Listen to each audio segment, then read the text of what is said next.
que a Globo se tornou, tá assim, virou o braço oficial de comunicação do governo.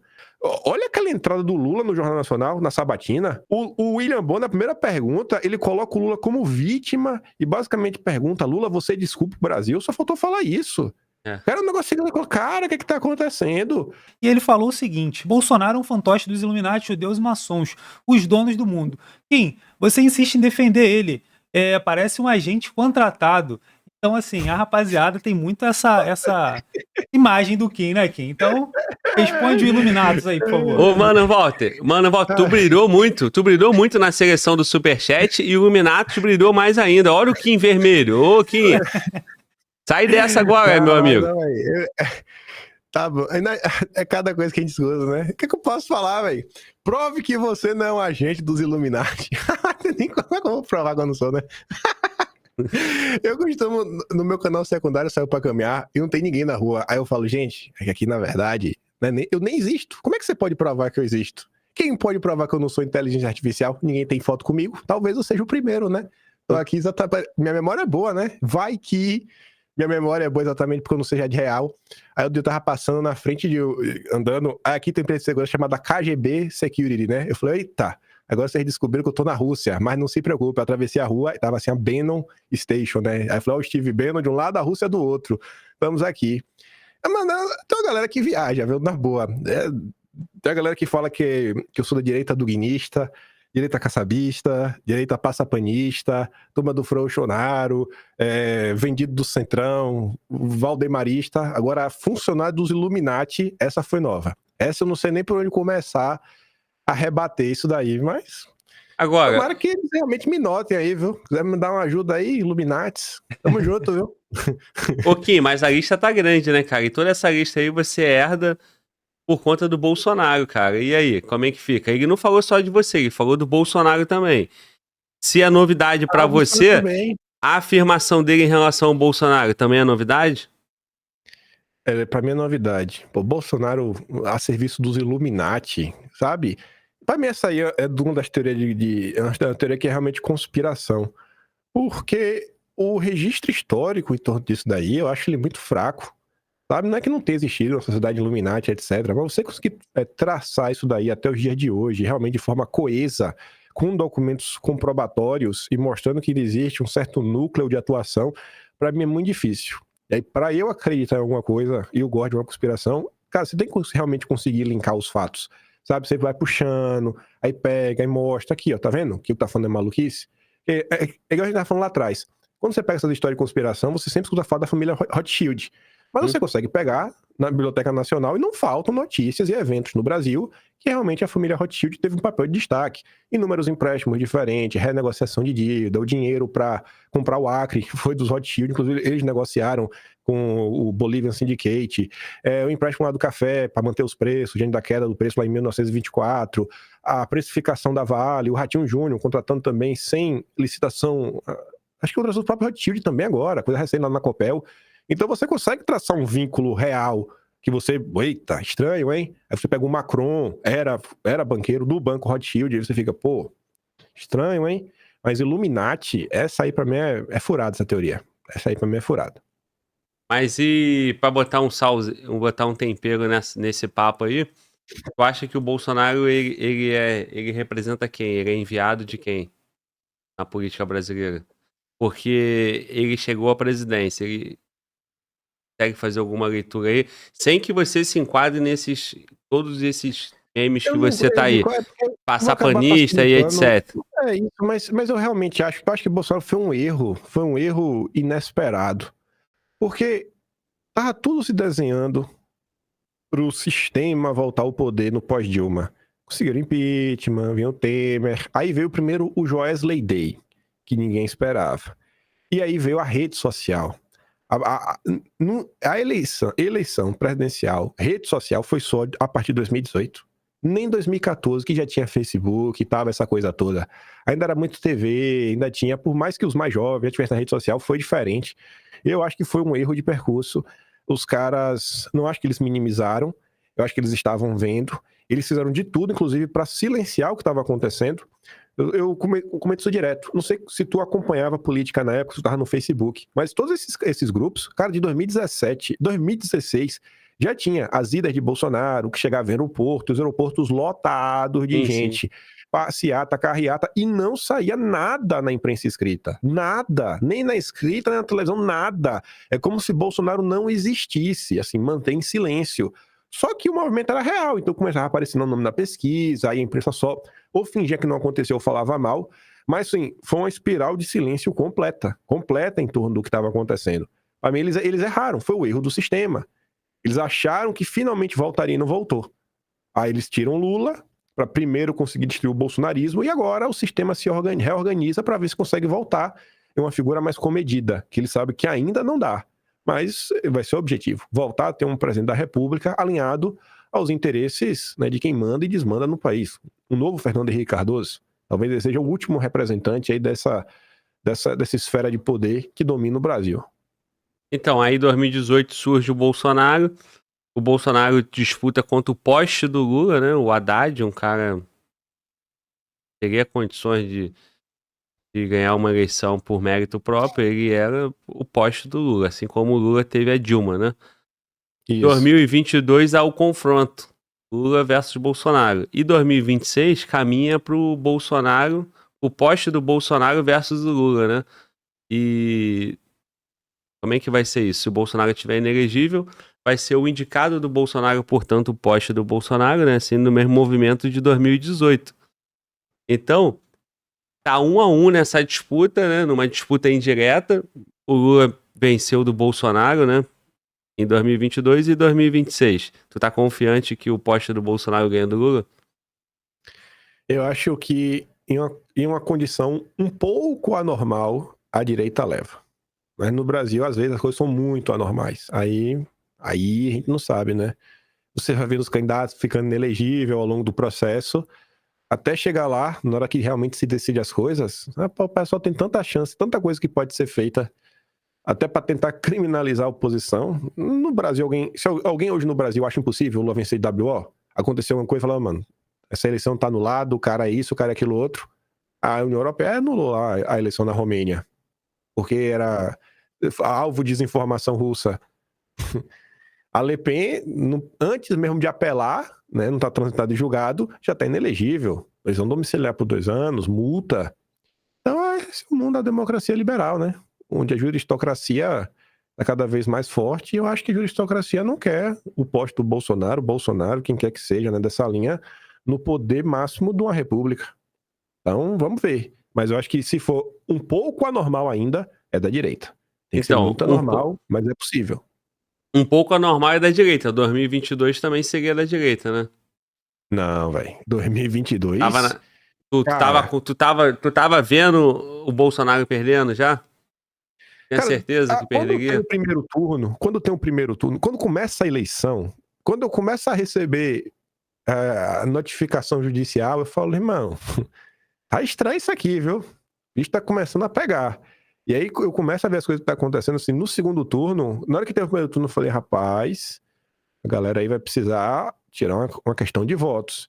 E aí quando começa a ver, Bolsonaro não pode falar da associação do Lula com Maduro, o painel que tá lá no Rio Grande do Sul, mostrando que os conservadores defendem, que os comunistas defendem, não pode estar lá, tem que tirar coisa. Aí você começa uma série de decisões, eu comecei a falar, rapaz, vou aqui olhar, velho. Acho que ainda dá pra ganhar, mas eu deixava essa possibilidade em aberta. Falei, mano, a galera vai por tudo ou nada nesse segundo turno. Vai por tudo ou nada. E era absurdo, o Lula não podia pisar na rua. Isso obviamente não foi aleatório, obviamente teve... Eu acho mesmo que teve dedo da Rede Globo e falou, Lula, você não pode pisar na rua. A gente não vai conseguir blindar a sua imagem perante o povo. Eu não acho... Eu tenho certeza que houve, com certeza, alguma conversa do Lula com a turma da Globo. A Globo fez uma diferença gigantesca. O que ela noticiava, o que ela deixava de noticiar, como ela noticia, os cenários que elas criam. E só olhar agora, né, como é que vem sendo o governo Lula. Jornalistas como, sei lá, Leonardo Coutinho, que é um cara mais à direita, mas não é um bolsonarista, hoje já mora um tempo nos Estados Unidos. Ele vem reclamando, porque ele escrevia na Veja, trabalhou com consórcio, e fica incomodado com o que se tornou a Rede Globo. Você pega, sei lá, um Samuel Puncher da vida, ele faz críticas mais genéricas, mas é um cara de centro-esquerda, tá no Metrópolis. Pô, a galera fica incomodada Quando você pensa aí o que a Daniela Lima fez, aquela fake news do notebook da BIM, cara, aquilo foi surreal.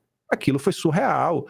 Aí você pega também outros jornalistas, eu acho que foi, não sei se foi alguém da Folha de São Paulo Grande, se não foi o Mônica Bergman, que deu uma porrada na questão do Daniela Lima, que fica com o celular e falando que isso não é jornalismo, fica lendo mensagem que recebe do WhatsApp. Você vê que a coisa assim realmente descambou de um jeito que tá feio. O que a Globo se tornou, tá assim, virou o braço oficial de comunicação do governo. Então, quando você olha ali o que teve a eleição, olha aquela entrada do Lula no Jornal Nacional, na sabatina. O William Bonner, na primeira pergunta, ele coloca o Lula como vítima e basicamente pergunta: Lula, você desculpa o Brasil? Só faltou falar isso. Cara, o negócio cara, o que tá acontecendo? Aí teve uma hora que um papel, durante a transmissão, meio que subiu. O pessoal questionou. O pessoal que questionou aquele papel, pronto, notificação judicial. A eleição de 2022 foi tudo menos um pouquinho anormal. Foi muito anormal o que aconteceu ali. Muito anormal. Muito anormal. E não precisa nem falar da urna, né, cara? São vários elementos que a urna é um reflexo, né? Surreal o que aconteceu. Surreal. Todas essas questões, a urna vai ser só um reflexo. O povo não podia ter acesso. É isso. Não poder dar play em vídeo do Lula. Não, Lula não pode. É vídeo que não vai ao ar por desordem informacional. O vídeo da Brasil Paralelo, falando sobre a facada de Bolsonaro. Cara, pelo amor de Deus, os caras se autoconcenderam poderes, queria acabar no pós-eleição e não acabou. Brasil. É isso. Então, quando você fala, tá aí, ficou bem mais claro agora em condições pouco anormais, né? Então, ficou mais claro depois de tudo isso que tu disse. Mano, volta. Mais uma pergunta dessa aí, caprichada, cara. A nossa audiência não tá decepcionando, não, hein, cara. Pode caprichar. Bom, o Charles falou o seguinte. Na verdade, não é uma pergunta, né? Mas ele fez uma inserção aqui boa. Importante sempre lembrar, para o gado bolsonarista, seu presidente vetou um projeto que limitava os poderes de ministro do STF. A proposta era muito simples. Colocava um prazo de 180 dias para análise. E aí, Kim? Não entendi. Quer que eu repita? Na verdade, não foi uma pergunta, né? Ele fez uma pontuação. Importante sempre lembrar, para o gado bolsonarista. O presidente, o Bolsonaro, né, vetou um projeto que limitava os poderes de ministros do STF. A proposta era muito simples. Colocava um prazo de 180 dias para análise. Não, tá. Você tem 180 dias no máximo para decidir sobre alguma coisa. Isso aí é resolver o Brasil como? Só porque o cara ia ter um limite de prazo para decidir? Só porque ele vai decidir pelo bem? Só porque tem 180 dias? Sabe? Não sei em que ponto entra essa afirmação desse cara. Mas acaba com a gaveta, né? Acaba com deixar o processo parado lá, né? Acaba por deixar o processo parado. Mas isso daí pra decidir também, não... Será que vai decidir? Não sei, né? Sei lá, governo Bolsonaro. Vamos botar o governo Bolsonaro. Vai lá discussão sobre marco temporal, né, dos índios. Tem 180 dias para decidir. Durante o governo Bolsonaro, as discussões da época, tem que dar uma decisão de qualquer jeito. Será que ia ter uma decisão favorável? Falou, irmão. Dali para trás o cara dos índios é dos índios, daqui para frente é coisa, ou não tem mais marco temporal e qualquer terra agora pode ser território indígena.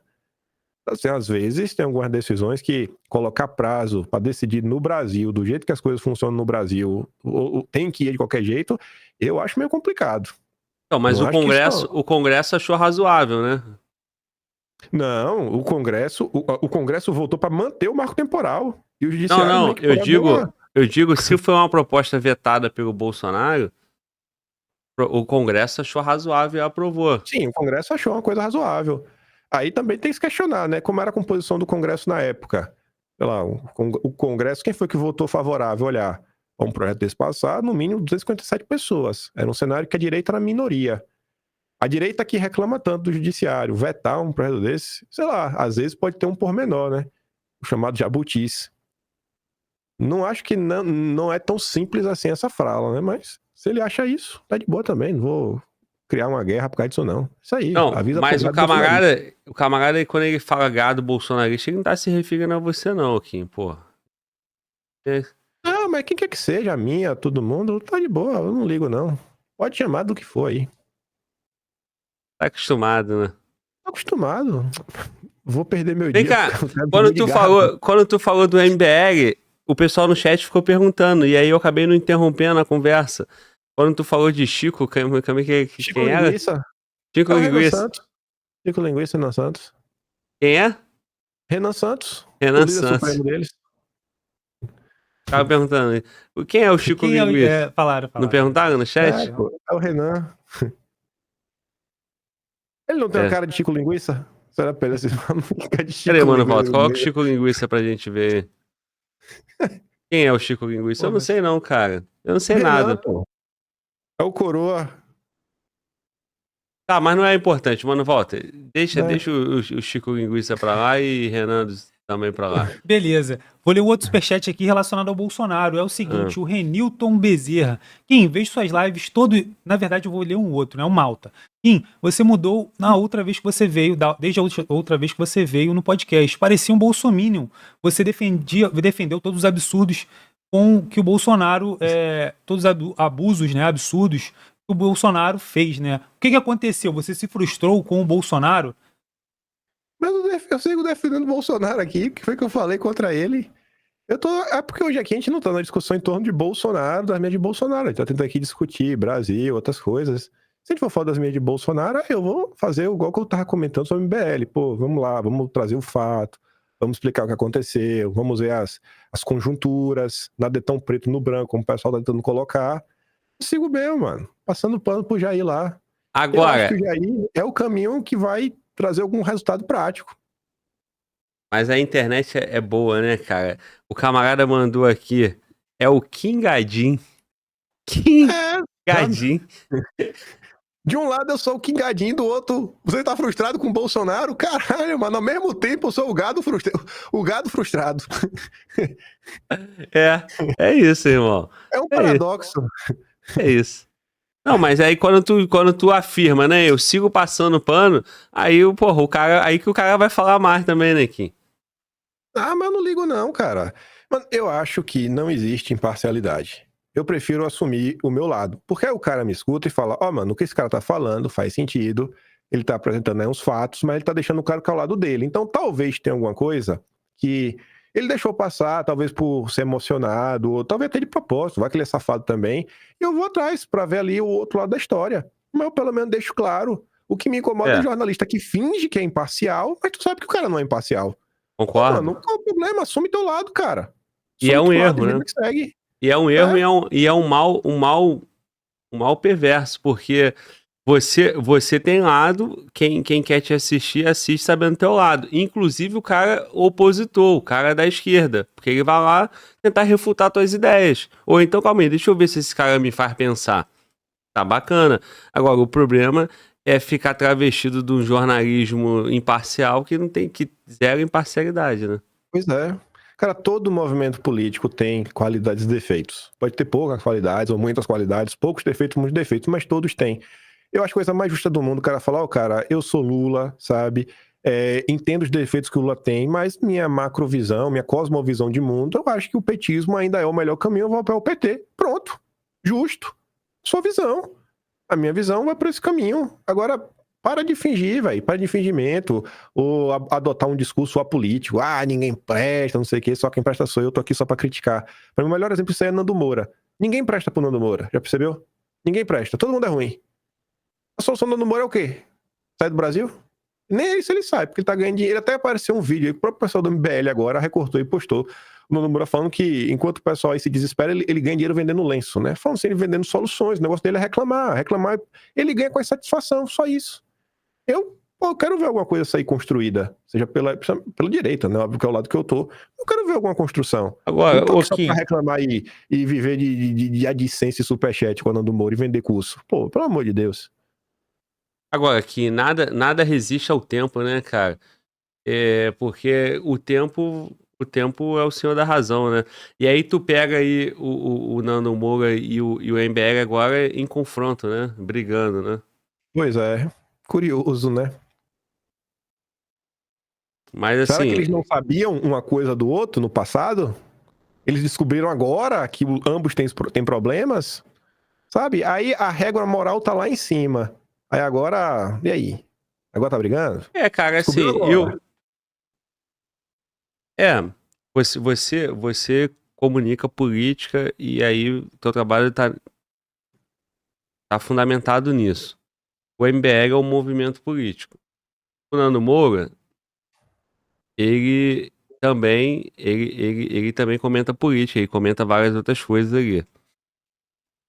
A questão é que, no momento, você é grupo. Hoje, e você há muito tempo, desde esse período todo, você é Bolsonaro. O momento que tu deixar de acreditar, você vai ter uma tendência ou um direito de criticar, pô. Tu deixou de acreditar. Ou tu vai ter que morrer abraçado com o Bolsonaro. Então, não dá pra também tirar do Nando Moura o direito dele de deixar de acreditar e passar a criticar. Agora, se você duvida da intenção, aí é uma outra questão, né, cara? Né? Porque o Nando Moura e o MBL, eles agora estão se criticando por coisas que rolaram no passado e eles só estão revelando agora. Esse que é o ponto, entendendo? É o Arthur contando alguns bastidores do que aconteceu em 2022, sabe? Que lá atrás ele passou pano e agora ele não passa mais. Né? Quando, por exemplo, teve lá o debate do Nicolas, ele falou, pô, a gente gravou vídeo mesmo sabendo que o Nando Moura perdeu pra falar que ele ganhou. Pô, como assim, cara? Sabe? Pra mostrar que o Nando Moura era burro. Agora vocês contam isso? Agora? Então, assim, uma coisa é você deixar de acreditar, é do jogo. Outra coisa é você agir de forma deliberada, mentindo, porque é seu amigo naquele momento. Então, é Então, isso que eu tô pensando quando tu fala isso, né? Vem cá, vale tudo? Como é que é? Como é que tá a base aí de princípios e valores, né? Porque. E agora? Vale revelar, porra, coisa de bastidor também? Então, assim, escutar o Arthur falar isso me gera dois questionamentos. Primeiro, porra, meu irmão, por que tu fez isso, cara? Então, assim, tu tá vendendo uma ideia, tá vendendo um princípio. E a tua ideia vale pouco assim? E segundo, porra, agora, e o teu caráter agora vale também pouco assim pra tu poder chegar e revelar coisas, né? Cavaleiros, coisas privadas, porque você não gosta mais do cara. Então tudo isso é perigoso. Agora, aqui, o futuro, o tempo, pode te trazer esses mesmos temperos amargos aí, porque a partir do momento que tu criticar, alguém pode dizer pra você, e o Bolsonaro, o bolsonarismo, te confrontar dizendo. Mas lá em 25, no Fala Globo, você assumiu que tu passava pano e deixava de passar as coisas. E agora tu tá falando. Ou lá em 21, lá em 22. Então, assim, cara, não, vamos lá. mas Tu tem aí, um direito, tu não, tem um direito de mudar de opinião, tu tem um direito de passar a criticar, ou tu tem que morrer abraçado. O MBL e o Nando Moura também tem que ter esse direito, ou não? Aí que tá, é que eu acho que é diferente, velho. Diferente. Não sei querer me colocar num patamar de um ser iluminado. O cara que me acompanha no dia a dia, ele vê o seguinte, ó, o meu trabalho não é abrir o vídeo e falar de Bolsonaro. O meu trabalho é tentar interpretar o que está acontecendo no Brasil. E para isso, eu me baseio no que sai na imprensa, em tweets, tipo, eu tava mostrando letra do MBL, vídeos, documentos. Então, assim, eu posso mudar minha opinião? Posso. Se alguém me apresentar novos documentos, novas informações que corroborem. Eu não vou hoje, por exemplo, eu não tô aqui falando, ó, temos que ter um desenvolvimento e pensar no Brasil soberano. E aí, sei lá, eu mudar de ideia em relação a isso daí no futuro, só se o cara me provar que ser soberano não presta, né? Então, assim, é uma mudança que é mais difícil de ter. Eu não vou deixar de acontecer alguma coisa que eu achei errado. Pô, o que eu achei errado em termos desses valores e princípios que eu critico agora, eu já critiquei antes. Por exemplo, para mim é importante essa questão soberana. Eu tinha minhas críticas, como fiz, ao Campos Neto. A própria equipe econômica do Guedes, do Montezano, o que já foi feito no BNDES. Inclusive, eu passei em vídeo, já comentei. E quando eu coloco isso da forma como eu coloco, eu vejo que, pelo menos, a minha audiência nunca reclama. Porque fala, pô, ele tá reclamando de uma coisa que ele realmente acha que não tá sendo feita da melhor maneira. Isso não significa que o Guedes é a pior pessoa do mundo, o Montezano é a pior pessoa do mundo, o Roberto Campos é a pessoa do mundo, só não é uma pessoa 100% perfeita e maravilhosa. E aí eu trago os fatos, ó, isso aí na imprensa, daqui, aquilo, outro, etc, tudo mais, e vida que segue. Pronto. Então, eu não tenho essa coisa. O que eu acho que, assim, que realmente desfez, tá desfeito. Eu acho muito difícil aparecer alguma coisa, assim, mudar de opinião por uma decepção, a ponto do que eu falei no passado ser desfeito. Para desfazer o que eu fiz no passado, tem que aparecer alguma informação que mostre que Um elemento eu novo. fui levado ao erro a acreditar que, cara, eu falei isso daqui, mas isso daqui, na verdade, não foi verdade. Surgiu uma nova informação agora, um vazamento de mensagens que mostrava que tinha toda uma trama por trás, e eu falei, pô, fui enganado, né? E eu acho que dificilmente, pro tipo de trabalho que eu falo, do que eu comento, acho muito difícil acontecer. Eu não gravo um vídeo falando, o cara venceu o debate, sendo que ele foi mal. Eu falo, o debate foi mal, gente. Como teve uma pessoa que eu não cheguei a comentar o nome, mas era um cara da direita que foi no debate, o cara da esquerda, tomou um atropelo. Eu falei, pô, tomou um atropelo. Eu tento encarar o mundo como ele é. E pronto, vida que segue. Então, o Kim Kataguiri tomou o atropelo do João Emanuel? O Kataguiri tomou. Tomou um atropelo.